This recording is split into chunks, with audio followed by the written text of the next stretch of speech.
ദില്ലി ദാലിയുടെ മറ്റൊരു ലക്കം പോഡ്കാസ്റ്റിലേക്ക് സ്വാഗതം. ഞാൻ എസ് ഗോപാലകൃഷ്ണൻ. സംഗീത സംബന്ധിയായ ഒരു പോഡ്കാസ്റ്റാണ് ഇത്.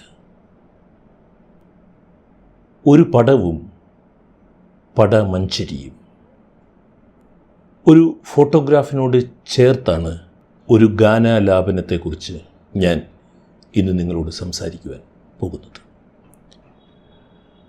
ഒരൊറ്റ ചിത്രം നമ്മുടെ മഹത്തായ രാജ്യത്തിൻ്റെ രോമാഞ്ചദായകമായ സാംസ്കാരിക വൈവിധ്യത്തെക്കുറിച്ച് സംസാരിക്കുന്നതാണ് ഇങ്ങനെയൊരു പോഡ്കാസ്റ്റ് ചെയ്യാനുള്ള കാരണമായി മാറിയത്. ഒരൊറ്റ ചിത്രം നമ്മോട് നൂറ്റാണ്ടുകളുടെ ചരിത്രം പറയുന്നു എന്നത് തന്നെ എത്ര ആവേശജനകമാണ്. ഇന്ത്യൻ സ്വാതന്ത്ര്യ സമരത്തിൻ്റെയും സ്വതന്ത്ര ഇന്ത്യയുടെ ആദ്യ ദശകങ്ങളുടെ മാസ്മരികതയുടെയും ഇന്ത്യൻ ദർശന പാണ്ഡിത്യത്തിൻ്റെയും ഇന്ത്യയുടെ മഹത്തായ സംഗീത പരമ്പരകളുടെ വൈവിധ്യത്തിലെ മഴവിൽ ഭംഗിയുടെയും ഇന്ത്യൻ സാമൂഹ്യ ജീവിതത്തിലെ മനോഹരമായ വൈചിത്ര്യത്തിൻ്റെയും ചരിത്രമാണ് ഈ ഒരൊറ്റ ചിത്രം നമ്മോട് പറയുന്നത് എന്നതാണ് എന്നെ ആവേശം കൊള്ളിക്കുന്നത്.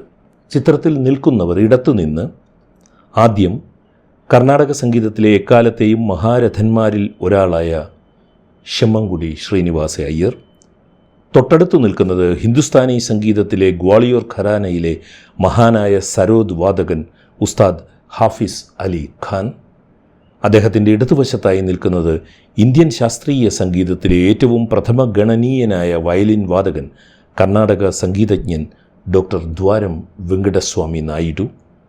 ഇനി ഇരിക്കുന്നവരിലേക്ക് വന്നാൽ ഏറ്റവും വലതുവശത്ത് ഇരിക്കുന്നത് സ്വതന്ത്ര ഇന്ത്യയിലെ ആദ്യത്തെ വിദ്യാഭ്യാസ മന്ത്രിയും ഗാന്ധിജിയുടെ സുഹൃത്തുമായിരുന്ന ചിന്തകനും കലാസ്വാദകനുമായിരുന്ന മൗലാന അബുൽ കലാം ആസാദ്. തൊട്ടടുത്തിരിക്കുന്നത് സ്വതന്ത്ര ഇന്ത്യയുടെ ആദ്യ പ്രസിഡന്റ് ഡോക്ടർ ബാബു രാജേന്ദ്ര പ്രസാദ്. അതിനടുത്തിരിക്കുന്നത് ദാർശനികനും മഹാ അധ്യാപകനും മുൻ രാഷ്ട്രപതിയുമായിരുന്ന ഡോക്ടർ സർവേപ്പള്ളി രാധാകൃഷ്ണൻ. അദ്ദേഹത്തിൻ്റെ ഇടതുവശത്തിരിക്കുന്നത് ഗുരുദേവ് രവീന്ദ്രനാഥ ടാഗോർ സുർശ്രീ സ്വരശ്രീ എന്ന് വിളിച്ച മഹാഗായിക കേസർബായി കേർക്കർ. എന്തൊരു ചിത്രമഞ്ജരിയാണ് ഇത്! ഒരു വസന്തം പൂക്കൂടയിൽ ഒതുങ്ങിയ പോലെ ഒരു ഫോട്ടോഗ്രാഫ്. അതിനാൽ ഈ ചിത്രത്തിനെക്കുറിച്ച് സംസാരിക്കുന്ന പോഡ്കാസ്റ്റിൽ ഞാൻ സംഗീതമായി ഉപയോഗിച്ചിരിക്കുന്നത് കേസർബായി കേർക്കർ പാടിയ അതിമനോഹരമായ പടമഞ്ചരി എന്ന രാഗമാണ്.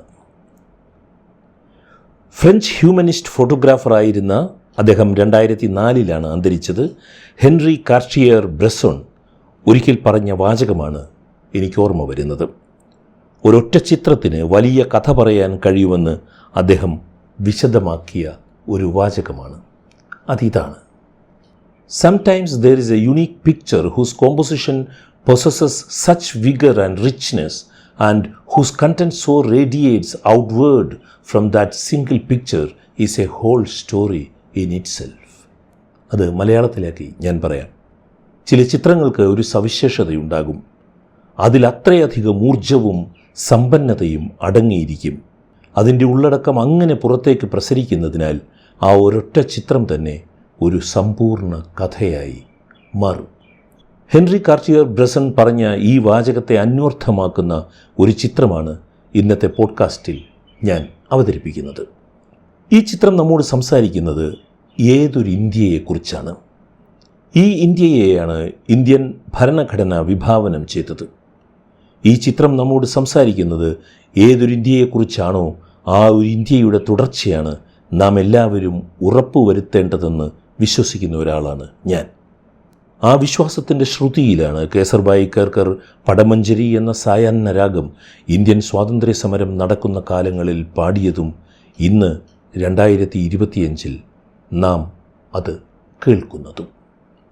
ശമ്മങ്കുടി ശ്രീനിവാസ അയ്യരും ഉസ്താദ് ഹാഫിസ് അലി ഖാനും ഒരുമിച്ച് നിൽക്കുമ്പോൾ ഈ ഉപഭൂഖണ്ഡത്തിൻ്റെ രണ്ട് ലാവണ്യ സംസ്കാരങ്ങൾ ഒന്നിച്ച് നിൽക്കുകയാണ് ചെയ്യുന്നത്. ഒരാൾ വലിയ കർണാടക സംഗീതജ്ഞൻ, തമിഴകത്തെ നാടോടി ഈണങ്ങളിൽ നിന്നും അബ്രാഹ്മണരായ നാഗസ്വര കലാകാരന്മാരുടെ അസമാന പ്രതിഭയുടെ സ്വാധീനം കൊണ്ടും വിവിധ വാഗ്ഗേയകാരന്മാരുടെ സംഭാവനകൾ കൊണ്ടും ശക്തമായ ഒരു സംഗീത പാരമ്പര്യമാണ് കർണാടക സംഗീതമെന്ന തെന്നിന്ത്യൻ ശാസ്ത്രീയ സംഗീതം അല്ലെങ്കിൽ ക്ലാസിക്കൽ സംഗീതം. കഴിഞ്ഞ നൂറ്റാണ്ടിൽ ആ സംഗീത ശാഖയിൽ ഉണ്ടായ ഏറ്റവും വലിയ കലാകാരന്മാരിൽ ഒരാളാണ് ശമ്മങ്കുടി ശ്രീനിവാസ് അയ്യർ. കൂടെ നിൽക്കുന്ന ഗ്വാളിയോർ ഘരാനയിലെ ഉസ്താദ് ഹാഫിസ് അലി ഖാനോ, ഇന്ത്യ കണ്ട മഹാനായ സരോദ് വാദകൻ, രാംപൂരിലെ മഹാഗുരു ഉസ്താദ് വാസിർ ഖാൻ്റെ ശിഷ്യൻ. അദ്ദേഹം മധുരയിലെ ഗണേഷിലാൽ ചൗബയിൽ നിന്നും ഭയ്യ ഗണപത് റാവുവിൽ നിന്നും തുമ്രിയും പഠിച്ചു. ഉസ്താദ് അംജദ് അലി ഖാൻ്റെ പിതാവാണ് ഇദ്ദേഹം.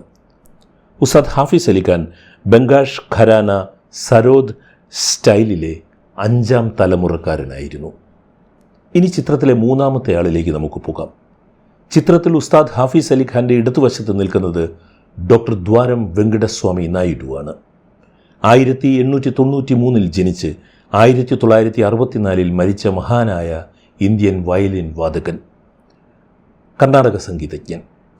ശമ്മങ്കുടി തമിഴ്നാട്ടിൽ നിന്നാണെങ്കിൽ ദ്വാരം ആന്ധ്രയിൽ നിന്നാണ്. ശമ്മങ്കുടി ജനിച്ചത് തഞ്ചാവൂരിലും ദ്വാരം വെങ്കടസ്വാമി നായിഡു ജനിച്ചത് ബംഗളൂരുവിലുമായിരുന്നു. ദ്വാരത്തിൻ്റെ അച്ഛൻ ആർമി ഓഫീസറായിരുന്നു. വയലിൻ വായിച്ചിരുന്ന ഒരു പട്ടാളക്കാരൻ്റെ മകനായിരുന്നു വെങ്കടസ്വാമി നായിഡു. പിന്നീട് അവർ ജന്മദേശമായ ആന്ധ്രയിലെ കാസിം കോട്ടയിലേക്ക് പോയി. കർണാടക സംഗീതത്തിൽ വയലിന് ഇന്ന് കാണുന്ന ജനപ്രിയത ഉണ്ടാകാനുള്ള പ്രധാന കാരണം കഴിഞ്ഞ നൂറ്റാണ്ടിൻ്റെ ആദ്യപാദങ്ങളിൽ ഈ സംഗീതജ്ഞൻ ഡോക്ടർ ദ്വാരം വെങ്കടസ്വാമി നായിഡു നൽകിയ വലിയ സംഭാവനകളായിരുന്നു. ഇനി ഞാൻ ഇരിക്കുന്നവരിലേക്ക് പോകട്ടെ. ഏറ്റവും ഇടതുവശത്തിരിക്കുന്നത് മൗലാന അബുൽ കലാം ആസാദ്, മതേതര ഇന്ത്യയുടെ, ആധുനിക സ്വതന്ത്ര മതേതര ഇന്ത്യയുടെ ഏറ്റവും പ്രമുഖ സൃഷ്ടാക്കളിൽ ഒരാൾ. ജയിലിൽ കിടക്കുമ്പോൾ ജയിൽ സൂപ്രണ്ട് സായിപ്പ് റേഡിയോയിൽ കേട്ടിരുന്ന പാശ്ചാത്യ ശാസ്ത്രീയ സംഗീതം കേട്ട് ആസ്വദിച്ച് ആ സംഗീതം പഠിച്ചയാൾ. ഒരു പൗർണമി രാവിൽ സ്വന്തം സിതാറുമെടുത്ത് ആഗ്രയിലെ താജ്മഹലിൽ പോയി ഇഷ്ടരാഗം മീട്ടിയിരുന്ന മൗലാന അബുൽ കലാം ആസാദ്. ഇന്ത്യ വിഭജന ശേഷം ഇന്ത്യയിലെ മുസ്ലിങ്ങൾ ഒരു കാരണവശാലും പാകിസ്ഥാനിലേക്ക് പോകരുതെന്നും ഈ രാജ്യം ഹിന്ദുക്കളോടൊപ്പം മുസ്ലിങ്ങൾ കൂടി ഉണ്ടാക്കിയതാണെന്നും ഇന്ത്യൻ മുസ്ലിങ്ങളോട് പറഞ്ഞയാൾ മൗലാന അബുൽ കലാം ആസാദ്. മഹാത്മാഗാന്ധിയിൽ നിന്നും ആസാദ് ഗീത പഠിച്ചു എങ്കിൽ ആസാദിൽ നിന്നാണ് ഗാന്ധിജി ഖുർആൻ പഠിച്ചത്. മെക്കയിൽ ജനിച്ച ആസാദ് ഇന്ത്യക്ക് വേണ്ടി ജീവിച്ചു മരിച്ച മഹാമനുഷ്യസ്നേഹി, സ്വതന്ത്ര ഇന്ത്യയുടെ ആദ്യ വിദ്യാഭ്യാസ മന്ത്രി, ഇന്നു കാണുന്ന IIT-കളുടെ സങ്കല്പത്തിൻ്റെ സൃഷ്ടാവ്. മൗലാന അബുൽ കലാം ആസാദിന് അടുത്തിരിക്കുന്നത് ഇന്ത്യയുടെ പ്രഥമ രാഷ്ട്രപതി ഡോക്ടർ ബാബു രാജേന്ദ്ര പ്രസാദാണ്.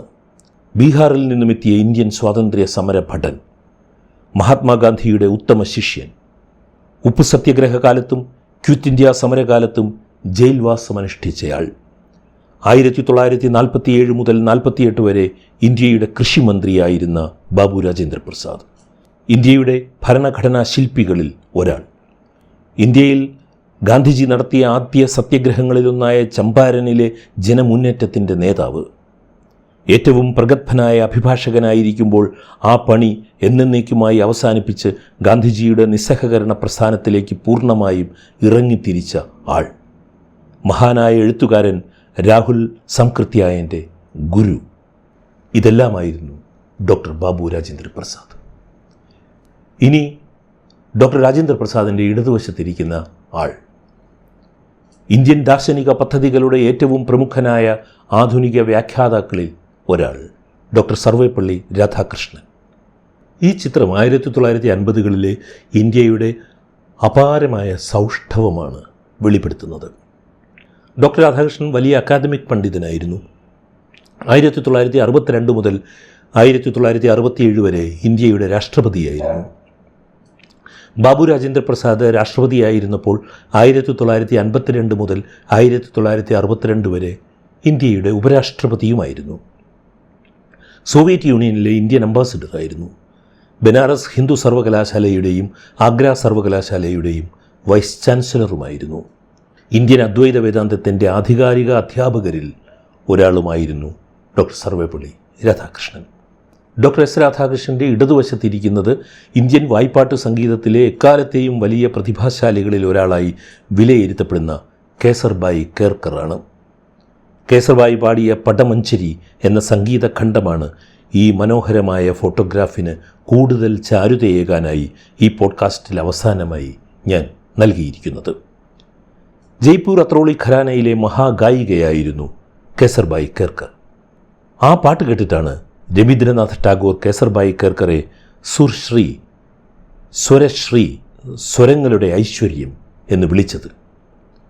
തഞ്ചാവൂരിൽ നിന്നും കർണാടക സംഗീതത്തിൻ്റെ തലസ്ഥാനം ചെന്നൈയിലേക്ക് പറിച്ചു നടപ്പെട്ടതുപോലെ ബ്രിട്ടീഷ് രാജ് കാലത്ത് ബോംബെ ഒരു നഗരമായി വളരുന്നതിൻ്റെ ഭാഗമായി നിരവധി സംഗീതജ്ഞന്മാർ നാട്ടുരാജാക്കന്മാരുടെ തണൽ ഉപേക്ഷിച്ച് വളരുന്ന ആ നഗരത്തിലേക്ക് മാറിത്തുടങ്ങുകയായിരുന്നു. അങ്ങനെയാണ് ഉത്തര ഗോവയിൽ നിന്നും കേസർബായി എന്ന 16-കാരി അമ്മയും അമ്മാവനുമൊത്ത് ബോംബെയിലെത്തിയത്. ആദ്യം ബർക്കാത്തുള്ള ഖാൻ്റെയും പിന്നീട് ഭാസ്കർ ബുവ ബാഖലെ, രാമകൃഷ്ണ ബുവ വാസെ എന്നിവരുടെ കീഴിലും സംഗീതം അഭ്യസിച്ചു. എന്നാൽ നാം അറിയുന്ന കേസർബായി കേർക്കർ എന്ന സംഗീതജ്ഞ ഉണ്ടാകുന്നത് 11 കൊല്ലക്കാലങ്ങളിൽ അവർ ഉസ്താദ് അലാദിയ ഖാൻ്റെ കീഴിൽ നടത്തിയ അഭ്യസനമാണ്. ജയ്പൂർ അത്രോളി ഘരാനയുടെ സ്ഥാപകനായിരുന്നു ഉസ്താദ് അലാദിയ ഖാൻ. ഉത്തരേന്ത്യയിലെ ശാസ്ത്രീയ സംഗീതത്തിൽ ഏറ്റവും ആദ്യം എസ്റ്റാബ്ലിഷ് ചെയ്ത സ്ത്രീ ഗായകരിൽ പ്രമുഖയായിരുന്നു കേസർബായി കേർക്കർ. എന്നെങ്കിലും അന്യഗ്രഹ ജീവികൾ ബാഹ്യാകാശത്ത് സഞ്ചരിക്കുമ്പോൾ ഭൂമിയിലെ സംസ്കാരത്തെക്കുറിച്ച് കേട്ടറിയുവാനായി 1977 വോയേജർ 1, വോയേജർ 2 എന്നീ സ്പേസ് ക്രാഫ്റ്റുകളിൽ ലോകത്തിലെ സമ്പന്ന സംഗീതത്തിൻ്റെ പ്രാതിനിധ്യം ഉറപ്പുവരുത്തിയപ്പോൾ ഇന്ത്യയിൽ നിന്നും ഉണ്ടായിരുന്ന ഒരേയൊരു സംഗീതം കേസർബായി കേർക്കർ പാടിയ ഭൈരവി ആയിരുന്നു. ആധുനിക ഇന്ത്യയുടെ, സ്വാതന്ത്ര്യാനന്തര ഇന്ത്യയുടെ സാംസ്കാരിക പ്രാതിനിധ്യമുള്ള ഒരു ഫോട്ടോഗ്രാഫായിരുന്നല്ലോ ഈ ലക്കം ദില്ലി ദാലി പോഡ്കാസ്റ്റിൻ്റെ വിഷയം. അതിന് പടമഞ്ചരി എന്നാണ് ദില്ലി ദാലി പേരിട്ടത്. 7 പ്രമുഖ സാംസ്കാരിക വ്യക്തിത്വങ്ങളുടെ പടങ്ങളുടെ ഒരു പൂക്കൂടയായി ഒരൊറ്റ ചിത്രം മാറിയതുകൊണ്ടാണ് കേസർബായി കേർക്കർ പാടിയ പടമഞ്ചരി എന്ന രാഗത്തോടുകൂടി ഈ ലക്കം പോഡ്കാസ്റ്റ് അവസാനിപ്പിക്കാം എന്ന് ഞാൻ ആഗ്രഹിക്കുന്നത്. ദില്ലി ദാലി പോഡ്കാസ്റ്റ് കേട്ട സുമനസ്സുകൾക്ക് നന്ദി. സ്നേഹപൂർവ്വം, എസ് ഗോപാലകൃഷ്ണൻ.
अब जो गाएंगे उसका नाम है पटमंजरी।